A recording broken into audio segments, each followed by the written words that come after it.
2008년 봄 중국 쓰촨성의 작은 도심 위치현에서 한 남자가 침대 위에 묶인 채 싸늘한 주검으로 발견됩니다. 그는 이 지역에서 이름난 부동산 부자였고 남부럽지 않은 삶을 살아온 인물이었는데요. 그런데 수사 초기부터 이상한 점이 하나둘씩 드러나기 시작합니다. 집안에서는 경찰증, 학력증, 심지어 위패 제조 도구까지 나왔고 사건은 점점 단순한 강도살인이 아니게 되는데요. 주변 사람들은 그가 사기로 부를 쌓아온 인물일지도 모른다고 수군댔고 경찰은 얽히고 설킨 인맥 속에서 끝없이 용의자를 좁혀갑니다. 하지만 결국 밝혀진 진실은 믿기 힘들 정도로 어처구니 없는 이유였죠. 지금부터 실제로 발생한 사건을 전해드립니다. 구독과 좋아요, 응원 댓글은 영상 제작에 큰 힘이 됩니다. 사건은 2008년 3월 21일 아침 쓰촨성 광안시 위치현의 중심가에서 발생했습니다. 그날 오전 한 남성과 여성이 위층 집에 인기척이 없다는 것을 이상하게 여긴 뒤 문을 열고 들어갔고 곧이어 비명을 지르며 달려나왔습니다. 현장에 출동한 경찰은 침대 위에 팔과 다리가 결박된 채 쓰러져 있는 한 남성을 발견하게 되는데요. 그의 이름은 천빈. 위치현에서 부동산 개발로 큰돈을 번 수십억대 자산가였습니다. 천빈은 입과 코가 모두 테이프로 막힌 상태였고 이마에는 깊게 패인 상처가 하나 있었습니다. 현장은 정리되지 않은 채 거실은 심하게 뒤져졌지만 침실은 거의 손대지 않은 모습이었으며 전체적으로 피가 튄 자국은 없었습니다. 집안에서 사라진 물품은 현금 5천 위안, 휴대폰 2대, 노트북 1대 정도였고 금액으로 따지면 1만 위안이 채 되지 않는 규모였습니다.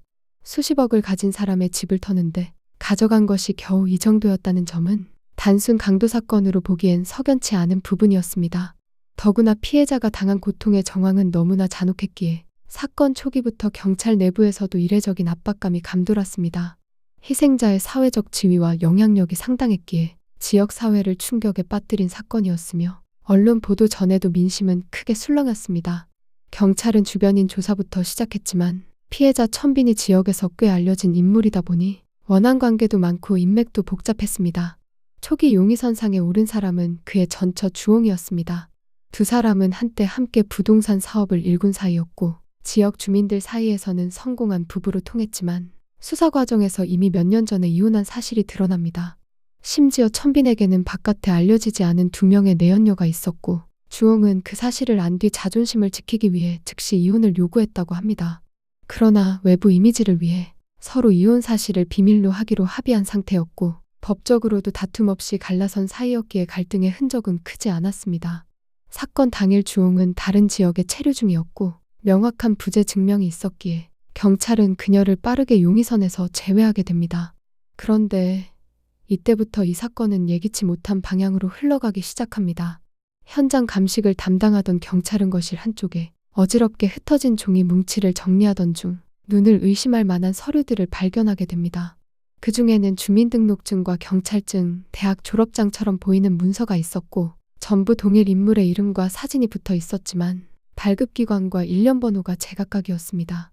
경찰이 서류를 정밀하게 들여다보자 그것들은 모두 정식 기관이 발급한 것이 아닌 정교하게 위조된 문서들이었고 일부에는 공식 도장이 찍혀 있는 것처럼 보였지만 잉크의 질감이 이상했습니다. 그뿐 아니라 서랍 안에서는 모형 잉크패드와 작은 프린트 기계, 스탬프 세트 그리고 이름을 바꿔가며 제작한 다수의 위조 증서들이 잇따라 발견되었고 수상한 약품병까지 나왔습니다. 이쯤 되자 수사팀은 단순 강도나 원한 범죄가 아니라 피해자 자신이 뭔가 불법적인 행위에 연루돼 있었을 가능성을 진지하게 고려하기 시작했습니다.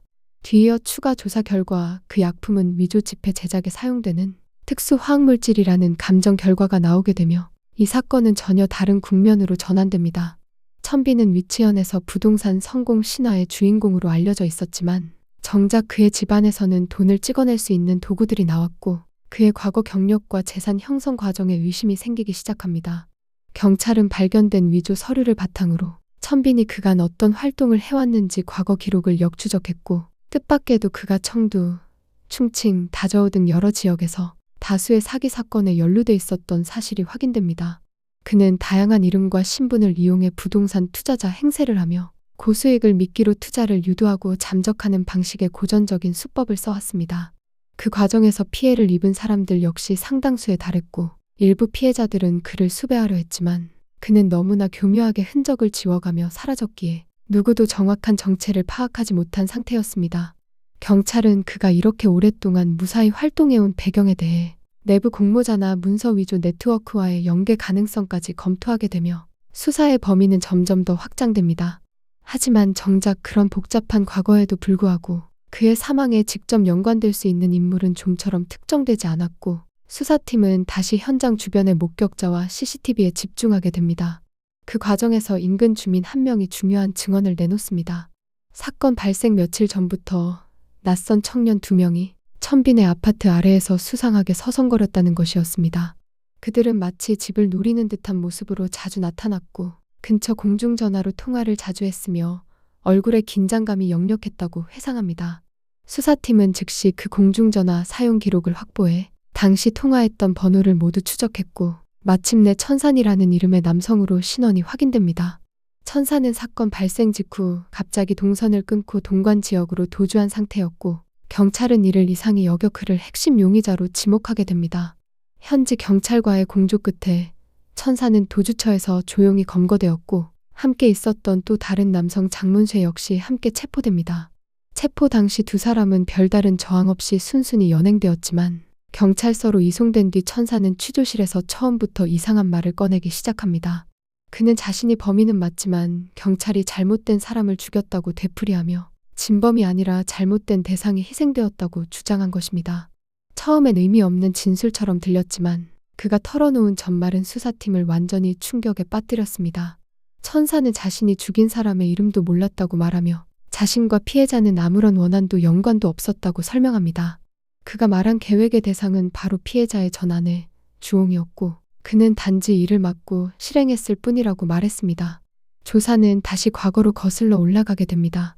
사건 발생 약 1년 전 주홍은 또 다른 지역 부동산 개발자 차이시웅과 공동 개발 과정에서 갈등을 빚은 일이 있었고 공개석상에서 그에게 뺨을 한 대 날린 일이 있었습니다. 수많은 사람들이 지켜보는 가운데 모욕을 당한 차이시웅은 이를 개인적 치욕으로 여기며 은밀히 보복을 결심하게 됩니다. 그는 교도소에서 갓 출소한 젊은이 둘을 고용했고 이들에게 주홍을 해치도록 지시했습니다. 첫 번째 시도에서 한 명은 도망쳤고 남은 인물 장문쇠는 혼자서 임무를 마무리하려 했지만 실패했기에 이후 다시 천산을 끌어들여 재시도하게 된 것이었습니다. 문제는 그들이 주홍과 천빈이 이미 이혼한 상태라는 사실을 전혀 몰랐다는 점입니다. 외부에 알려진 정보는 여전히 두 사람이 부부로 남아있는 것으로 되어 있었고 그날 밤 그들은 주홍을 기다리다 못해 결국 문을 열고 집 안으로 침입하게 됩니다. 그러나 마주친 사람은 전혀 예상하지 못한 남자였고 그가 누구인지 확인할 틈도 없이 그대로 제압한 뒤 입과 코를 막은 채 방치하고 도주하게 됩니다. 그들은 그 남성이 진짜 경찰일지도 모른다는 불안감에 사로잡혔고 현장에서 서류를 보고는 더욱 당황하여 도망친 것으로 밝혀집니다. 결국 천빈은 상황을 설명할 기회조차 없이 호흡이 막힌 채 그대로 생을 마감하게 되었고 그 죽음은 누군가를 향한 치욕적인 복수극의 오차에서 비롯된 것이었습니다. 진범의 자백이 이어지자 경찰은 곧장 모든 진술의 원점을 향해 수사를 되돌렸고 이 복수극의 시작점에 있었던 인물 차이시웅을 정식으로 소환 조사하게 됩니다. 당초 차이시웅은 자신은 단지 마음이 상했던 것뿐이라며 혐의를 부인했지만 천상과 장문쇠의 자백과 계좌 기록, 통화 내역 등으로 혐의는 빠르게 입증되었습니다. 그가 두 사람에게 건넨 금액은 단돈 6,600위안, 약 한화 130만 원 정도였고 이는 생명을 노린 청부 행위라고 하기엔 너무나 가벼운 액수였기에 사건의 허망함을 더욱 극대화시켰습니다. 게다가 그는 처음부터 주홍을 해치려 했지만 계획은 번번이 실패했고 마지막 시도는 완전히 엉뚱한 인물에게로 향해버린 것입니다. 1차 시도에서 빠진 양아이쥐는 수개월간 잠적했지만 결국 은신처에서 붙잡혀 조사를 받게 되었고 수사 결과 그는 처음부터 실제 범행에 가담하지 않은 점이 확인되었습니다. 법원은 사건의 무게와 구성원들의 역할을 종합해 판결을 내리게 되는데요. 행동 실행자였던 천상과 장문쇠에게는 사형, 단 2년 유예 집행이라는 중형이 선고되었고 실제 청부를 지시한 차이시웅에게는 징역 10년형이 내려졌습니다. 가담자 모두가 법의 심판을 받게 되면서 이 어처구니 없는 죽음의 고리는 마침내 법정에서 끊기게 됩니다. 하지만 사건이 사회에 남긴 질문은 쉽게 지워지지 않았습니다. 억울하게 죽은 천빈은 겉으로는 성공한 부자였지만 그가 걸어온 길은 위조와 사기, 조작된 신분 위에서 세워진 것이었고 그가 만든 불법의 흔적들은 집안 구석구석에 남아 있었습니다. 그가 거짓으로 벌어들인 재산, 속인 이들, 남긴 피해자들은 여전히 존재하고 있었고, 이 사건을 접한 사람들 중 많은 이들은 그 역시 그렇게 당할 만한 사람이었다고 말하기도 했습니다. 그러나 정작 그를 죽인 사람들은 그와 전혀 관계없는 자들이었고, 그들이 겨냥했던 인물은 다른 사람이었으며, 그것도 단지 공개석상에서 뺨을 한 대 맞은 자존심 때문이었습니다. 그 모든 과정을 이은 하나의 실수가 결국 한 사람의 목숨을 빼앗고 3명의 인생을 감옥에 가두게 만든 것입니다. 살인은 없었어야 했고 복수도 이렇게 끝나서는 안 됐습니다. 이 사건은 그 어떤 영화보다 허술했지만 동시에 그 어떤 이야기보다 현실적이었습니다. 분노 하나로 시작된 계획은 방향을 잃었고 사기의 흔적 속에서 진실은 엉뚱하게 묻혀버렸습니다. 천빈의 죽음은 누군가의 의도도 누군가의 복수도 아닌 실수와 무지의 합작이었습니다. 그렇게 이 기묘한 사건은 1년 전에 한 뺨 따기로부터 시작된 긴 여정을 마무리하게 됩니다.